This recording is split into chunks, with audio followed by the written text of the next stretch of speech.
You can't even imagine what Native Americans had to go through to survive in harsh conditions. Native Americans had no fortified forts or steel walls, but for centuries they slept under the open sky, sharing this land with bears and wolves. Their survival depended not on weapons, but on a deep understanding of the world in which man was not the king of nature, but only a part of it. The strength of these peoples lay not in their ability to defeat wild animals, but in their ability to live with them in harmony, avoiding conflict. They read the signs of nature like an open book and knew how to become invisible to even the most sensitive predators. It was an art of coexistence based on respect, knowledge, and incredible observation. Watch this video to the end, and you will learn how choosing a place to spend the night could be more important than any weapon, and what secret allowed them to hear a predator approaching long before it came into view. What if I told you that everything you believed about survival in the wild is not true? For Native Americans, the world was not divided into man and nature. They saw themselves as part of a single living system where every creature, from the mighty bear to man, had its own role and place. This philosophy was the foundation of their safety. They did not seek to dominate or conquer, but rather sought balance and harmony. Predators were not absolute evil to them, but rather powerful neighbors whose habits and strength had to be respected. Therefore, their first line of defense was not physical strength, but deep respect. Indigenous peoples believed that every animal had a spirit, and showing disrespect could bring misfortune. This belief shaped their behavior and forced them to be extremely cautious. They never took more from nature than was necessary for life. Wastefulness was considered an insult to the spirits of the earth and animals. Such thriftiness naturally reduced their impact on the environment. Knowledge was their main shield. They studied animal habits from a very young age, absorbing the stories of their elders and observing tracks on the ground. Understanding where wolves hunted or where bear trails ran was the best defense against unwanted encounters. They saw themselves not as masters, but as guests on this land. This worldview completely changed their approach to safety. Instead of building fortresses, they learned to be sensitive and inconspicuous. This approach was based on preventive measures rather than confrontation. The main task was not to fight off a predator, but to ensure that an encounter with it simply did not happen. This was their main secret. They knew that fear was a poor advisor. Panic could lead to wrong actions. Calmness and confidence based on knowledge allowed them to make the right decisions in critical situations. Their survival was not a struggle, but a skillful dance with nature. They moved to its rhythm, felt its breath, and knew its rules. This allowed them to sleep peacefully where others would not have survived the night. I'm very interested to hear your point of view. What do you think about this philosophical approach to survival compared to modern methods? Write about it in the comments. Want to know the secret that literally drove away darkness and danger? Fire was the heart of any Native American camp and served many more functions than just heating. At night, it turned into a magical circle of safety that no large predator dared to cross. It wasn't just about animals' instinctive fear of flames. Native peoples perfected the art of fire control. They knew which types of wood burned longer and gave off more heat, and which produced thick, acrid smoke. Smoke was the second important element of protection. Its smell spread over long distances, warning all the inhabitants of the forest in advance of the presence of humans. Most animals, with their keen sense of smell, preferred to avoid such a source of odor. The fire was kept burning all night without exception. For this purpose, guards were assigned, or a special technique of stacking wood, known as a long fire, or nodia, was used. 2 or 3 large logs were stacked on top of each other and smoldered slowly, providing even heat and light for many hours. The location of the fire was also of strategic importance. It was lit on the leeward side of the sleeping quarters. In this way, smoke constantly enveloped the camp, creating an invisible olfactory barrier. Sometimes certain plants were added to the fire. For example, wet conifer branches or bundles of wormwood emitted a particularly strong and pungent odor when burned. This scent was unpleasant to many animals and served as an additional repellent. The size of the flame was also regulated. A fire that was too large could attract unwanted attention from afar, while a small but steady fire was optimal. It provided enough light and heat while remaining relatively inconspicuous from a distance. Fire was also a source of psychological comfort. The steady crackling of the wood and the dancing flames were soothing, creating a feeling of security and comfort in the midst of the wilderness. This allowed people to fully relax and recharge their batteries. In addition, the presence of fire made it possible to quickly cook food and boil water. The smell of cooking food could attract animals, but it was overpowered and masked by the constant smell of smoke. Thus, fire solved several survival problems at once. But fire was only the visible part of their security system. Are you ready to learn about the invisible shield they created with sounds and silence? I will reveal the most closely guarded secret of safe overnight stays in the wild. Choosing the right place to camp was a science in itself, on which life itself depended. An experienced person could spend several hours searching for the perfect spot, evaluating dozens of seemingly insignificant factors. The first rule was to avoid animal trails. Native Americans knew how to read the land and could easily identify the routes that large animals regularly traveled. Setting up camp on such a highway was equivalent to spending the night on a busy motorway. They also avoided dense thickets and dense forests. In such places, visibility was limited, and predators had the advantage of surprise. Preference was given to open glades or sparse forests where you could see everything around you. The key factor was the availability of escape routes. Camps were never set up in enclosed spaces, such as narrow canyons or at the foot of steep cliffs. People always had to be able to quickly leave the camp in case of unforeseen danger. Elevation played an important role. A small hill or ledge provided a strategic advantage. The view was better from above, and it was always more difficult and noticeable for a predator to climb uphill. Proximity to water was important, but there were nuances here as well. Camps were never set up on the very bank of a river or at the edge of a lake, as the watering hole was a place of attraction for all the inhabitants of the forest. They chose a place at a certain distance so that they had access to water but did not disturb the animals. The direction of the wind was another critical element. They always tried to position the camp so that the wind blew from known animal trails or habitats towards the campsite. This allowed them to catch the scent of an approaching animal in advance. They carefully examined the ground for tracks and other signs of predator activity. Droppings, scratches on trees, and remains of prey all indicated that the area was already occupied. It was not possible to stay overnight in such a place. The ideal place was considered to be a small, easily visible hill near a source of firewood, not far from water, but away from animal trails.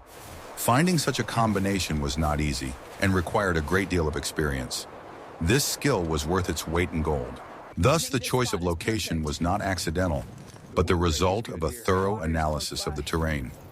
It was an intellectual game with nature, in which Native Americans were true grandmasters.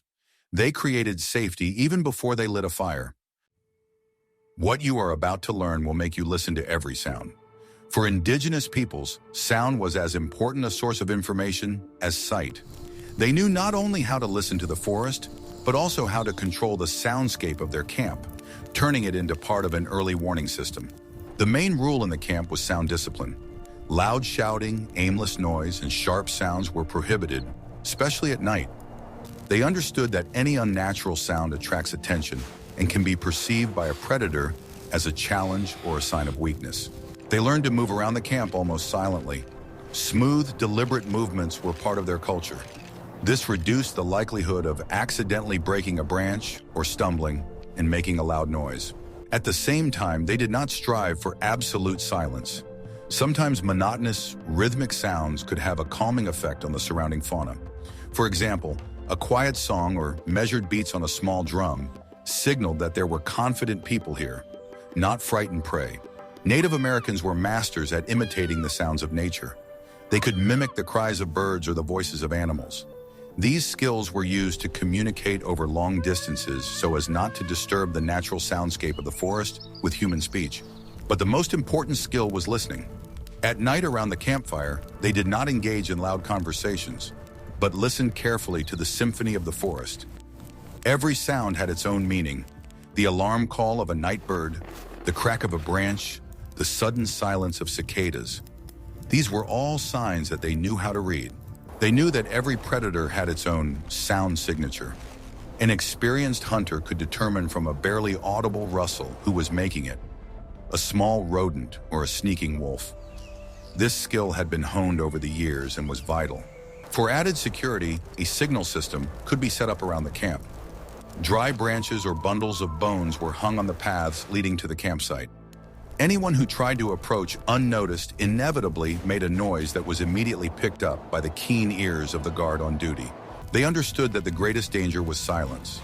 If the forest suddenly fell silent, it was a sure sign that a large predator was nearby, forcing everyone else to hide. Such a ringing silence was the loudest alarm signal. But how did they build their shelters so that they were not only protection from the weather, but also part of this security system? In the next chapter, you will learn how a simple structure made of branches became an impregnable fortress. The temporary shelters of indigenous peoples were models of efficiency and minimalism. They did not build massive structures, but created light and functional dwellings that blended perfectly into the landscape. The main principle was to use materials at hand and be as inconspicuous as possible. One of the most common types of shelters was a simple lean-to. To build it, they found two trees standing close together and secured a thick pole between them at human height. Other thinner poles were leaned against this pole at an angle, creating the frame of a single slope roof. The frame was covered with a thick layer of spruce branches, bark, or woven twigs. The material was laid from bottom to top, like tiles, so that rainwater could roll off freely. Such a shelter protected from wind and precipitation while remaining open on the side of the fire. Another popular type was the wigwam, or tipi, a conical shelter. The frame, made of several long poles, was tied together at the top, and the lower ends were arranged in a circle. This structure was very wind-resistant and easy to assemble and disassemble. The covering for the tipi was made of sewn skins or large pieces of bark. At the bottom around the perimeter, it was pressed down with stones or earth to prevent drafts. A smoke hole was left at the top, the location of which could be adjusted with special poles. In forested areas, they often built so-called wikiups. These were dome-shaped huts made of bent and intertwined young trees. The frame was covered with grass, leaves, bark, or skins, creating a warm and dry shelter. Importantly, these shelters did not disturb the harmony of the surrounding world. They were built from local materials and quickly blended into nature after people left. This was part of the philosophy of minimal impact on the environment. The design of the shelter always took into account the direction of the wind and the location of the fire. The open part of the canopy or the entrance to the teepee always faced the fire. This allowed heat to penetrate inside and illuminate the dwelling. The entrance to the shelter was often made small and low.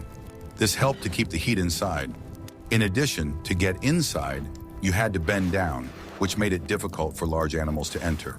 These simple but ingenious structures were the result of centuries of experience. They provided everything necessary for survival: protection from the elements, warmth, and safety. Their construction did not require complex tools, only a knife, rope, and knowledge of the properties of local plants. What if I told you that the main secret to invisibility to predators is controlling odors? The sense of smell in most predators is hundreds of times more developed than in humans. It was the smell that most often led them to human dwellings, so controlling it was a task of paramount importance. The main source of attractive odors was food. Native Americans never stored food supplies in or near their shelters. A special place was chosen for this purpose, at a considerable distance from the camp. The most reliable method was to hang food in a tree. A bag of supplies was thrown over a high horizontal branch and raised so that even a bear standing on its hind legs could not reach it. This simple rule saved not only food, but also lives. Food scraps were also carefully processed. They were never thrown away near the camp. All bones and scraps were either burned to ashes in a fire or carried far away from the campsite. The cooking area was also located some distance from the sleeping quarters. It was usually set up closer to the fire so that the smell of smoke would help mask the aroma of food. After the meal, all the dishes in the cooking area were thoroughly cleaned. Personal hygiene also played a role. Indigenous peoples regularly used campfire smoke to smoke their clothes and bodies. This helped to mask the natural human scent that could alert animals. They also used strong-smelling plants. Bunches of mint, wormwood, or pine needles could be carried or laid out in a shelter. These natural fragrances help create olfactory camouflage. Hunters paid special attention to masking their scent before going out on a hunt. They would rub their bodies and clothes with pine needles or soil to make themselves less noticeable to the keen sense of smell of their prey. The same principle worked to protect them from predators. The place for relieving oneself was always located far away from the camp. This was an ironclad rule, as these odors are a powerful marker of territory and could provoke curiosity or aggression in predators. All these measures together created an olfactory cleanliness zone around the camp. This made the camp much less interesting to animals searching for food. The ability to be invisible to the predator's nose was no less important than the ability to be invisible to its eyes. But smells and sounds are only part of the picture. In the next chapter, you will learn how Native Americans used their knowledge of animal behavior to stay one step ahead. Native Americans possessed encyclopedic knowledge of animal behavior, which was passed down from generation to generation. This library of knowledge allowed them to predict the actions of predators and avoid dangerous situations. They understood the motivations, habits, and language of the creatures around them. They knew the daily and seasonal rhythms of animal life. They knew what time of day wolves went out to hunt and when bears were most active in search of food. This allowed them to plan their movements to minimize the risk of encountering them. They thoroughly studied the territorial behavior of predators. By marks on trees, tracks, and other signs, they could determine the boundaries of the area that a bear or wolf pack considered their own. Invading such territory without extreme necessity was considered reckless. Particular attention was paid to the behavior of indicator animals.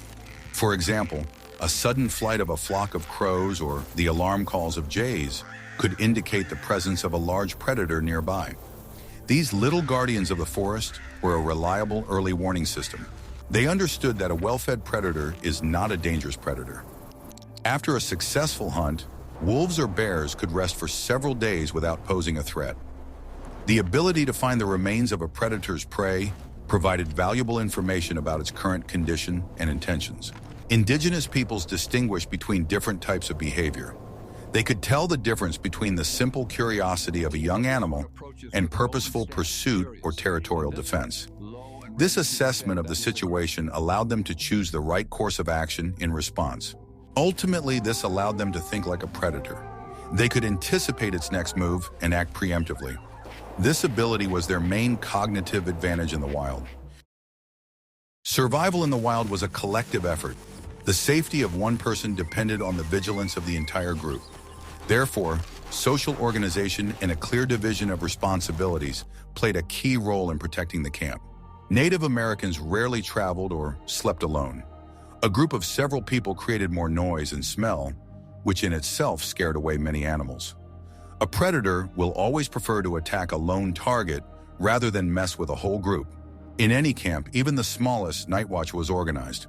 While the others slept, one or more people stayed awake by the fire, keeping the fire going and listening to the sounds of the night. This simple measure greatly increased safety. Those on duty took turns throughout the night so that everyone could rest. Such a system required discipline and mutual trust.